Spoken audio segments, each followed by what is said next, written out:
Ary Andriamanitra ny fiadanana anie hahamasina anareo samotanteraka ka aoka arovana avokoa ny fanahinareo sy ny ainareo ary ny tenanareo ho tanteraka ka tsy hanatsiny amin'ny fiavian' Jesosy Kristy tompontsika.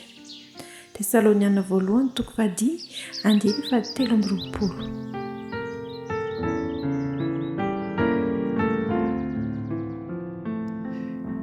Mbola fahalalana onony hatrany fanavozana ara-pahasalamana io ny jerentsika ka androany dia miresaka manokana mahakasika ny zava-mahadomelina isika, ny paraky, ny sigara ary ny toka. Ao amin'ny baiboly misy tantara tsara dia tsara ao ambony tantaran'i Daniela. Rehefa azo babo avy any Jerosalema nentina any Babilôna izy ireo, Daniela toko voalohany, dia nandray fepetra ny mpanjaka Babilôna Nebokadnezara fa zao omena sakafo fara zay tsara izy ireo dia sakafo hihinan'ny mpanjaka. Inona moa zany?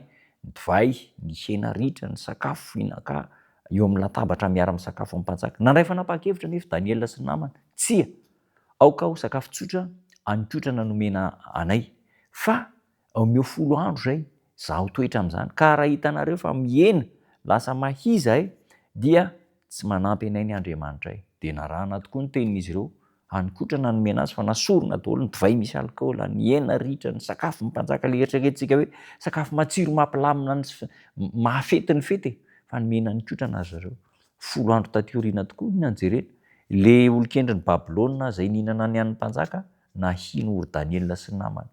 Zava-dehibe zany. Hoy ny soratra masina amin'ny Romana 10:1. Mangataka aminareo rahalahy noho ny famindrampon'Andriamanitra mba hatolotrareo ny tenanareo fanatitra velona sitrak'Andriamanitra dia fanompom-panahy mety ataonareo zany.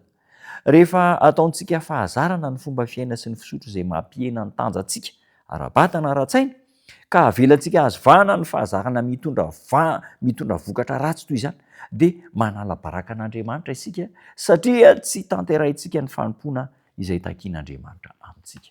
Amin'ny alalan'ny sakafo hohantsika koa dia manompo an'Andriamanitra isika ary mankatoa an'Andriamanitra isika. Ireo izay manjary zatra manome vahana ny filana tsy voajanahary, hifoka sigara, hihinana paraky, dia hizaka ny voka-dratsiny eo amin'ny fahasalamana.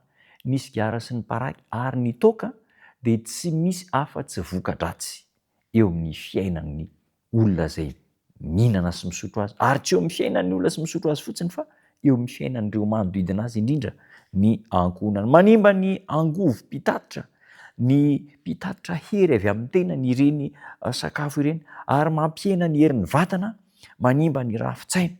Tsy hoe porofona amintsika zao intsony izany fa efa fantatra hatry ny ela, fa ny mampalahelo fotsiny dia zao vao mainka mitombo izy ity, mitombo, ary dia tena alalahana mihitsy ny fahafahana misotro toka, mifoka sigara, mihinana paraky, ary dia tena amin'ny endriny maro.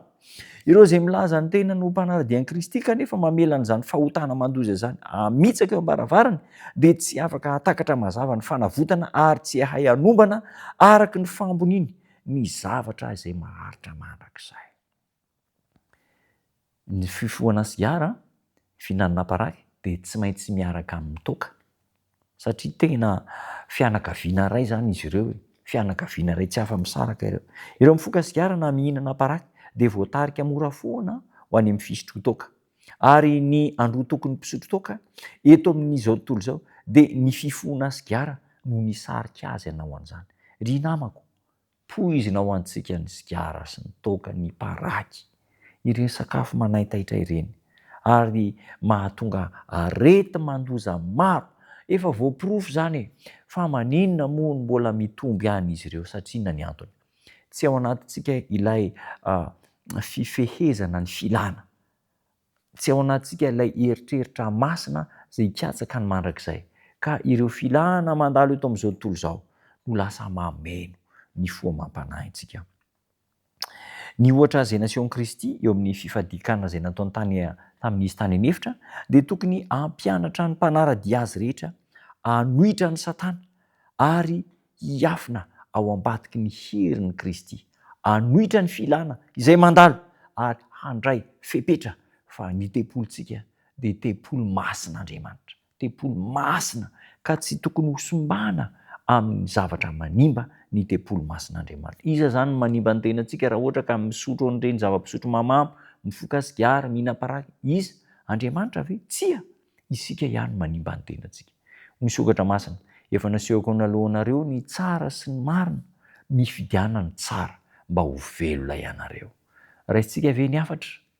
Raisina ny afatra, hivavaka ao anareo, hivavaka ao antsika rehetra, satria tsy moramora ny tafalatsaka ao anatin'ny hoe fahazaran-dratsy ny toaka sy ny paraky sy ny sigara io. Tena tsy moramora io.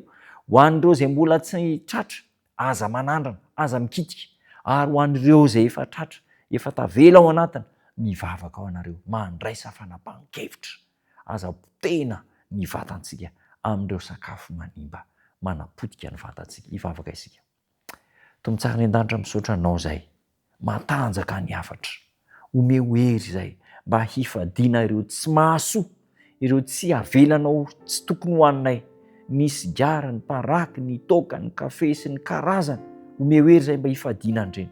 Ary ho an'ireo namana, zanaka, zandry izay tafalatsaka lalina ao anatin'izany fahazaran-dratsy izany, ampio izy ireo hahatsapa fa ianao Jesosy manana hery hanampy azy ireo hiala amin'izany.